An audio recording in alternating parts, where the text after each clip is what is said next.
for her Earth Children's Books, a series of novels set in prehistoric Europe that explores the interaction of Cro-Magnon people with Neanderthals.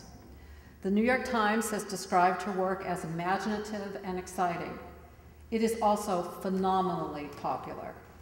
As of 2010, her novels have sold more than 45 million copies worldwide. None of this, as Miss Auel herself has acknowledged, would have been possible without our beloved library. I've loved libraries ever since I've discovered what they were. I was born in Chicago, and I think I learned to use my school library, first of all. And I used to love to read fiction, like fairy tales and stories. So when I started to get an idea to write a story of my own, and I started writing it and realized that it was kind of fun to write, but I didn't know what I was writing about. And I started with the Encyclopedia Britannica and then turned around and had to go to the library to understand, you know, what there was out there. And I came home with 45 books or more. And I told my son, you know, he wanted to go downtown. In those days, it was the skateboard, you know, the skateboard that he used. So we lived up on a hill, so he could get downtown pretty fast. Coming home was a little different. So I basically said, okay, Marshall, I'll tell you what, you go down and I'll come and meet you at such and such a place and I'll give you a ride home. And I forgot about him. And sons don't like being stood up by their mothers. So he came into the library several hours after we had agreed to meet, and he found me. And I said, okay, Marshall, thank you. Here's the other armload of books. You can carry them down to the car for me.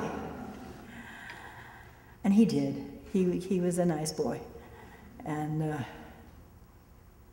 so that was my beginning. And here I was, came home with these armloads of books, and immediately sat down and started to read them. It was the next day, actually, because I had filled up my day at the library the day before. And once I started reading them, I immediately started taking notes, and I discovered this world. I mean, not the one that I learned in school, because I didn't learn too much about prehistory in school. Most of the history books, they give you about a paragraph of prehistory, and then you immediately get into history. And that's good, that's fun, but there's just a whole lot more than that. So it was just a good situation for me to find out what this world was like. And it was the Ice Age. And there were these two different kinds of humans, both with big brains and both intelligent. Neanderthals, I don't think, are any less intelligent than we are. They might be a little differently intelligent, but they're not any less.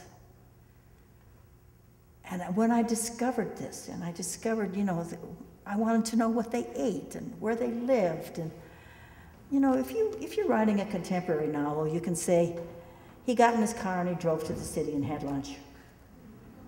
And it doesn't matter if the city is Portland or New York or Johannesburg. Everybody understands what that means. But where does a caveman go to have lunch? That's what I needed to find out. And it was to the Portland Public Library, the Multnomah County Public Library, that I went. And they had a lot of that information that I needed. When I was younger, I took for granted that libraries give you this material and it is free. And you can go in and you can check books out. So I just think it would be wonderful if all of us were able to support this library and get the kind of funding they need. I mean, they did it for the Historical Society, so now we need to do it for the library and make it truly independent, make it so that we don't have to keep fighting for this every time, so that we can have our library and know that we'll always have it, because it's really important.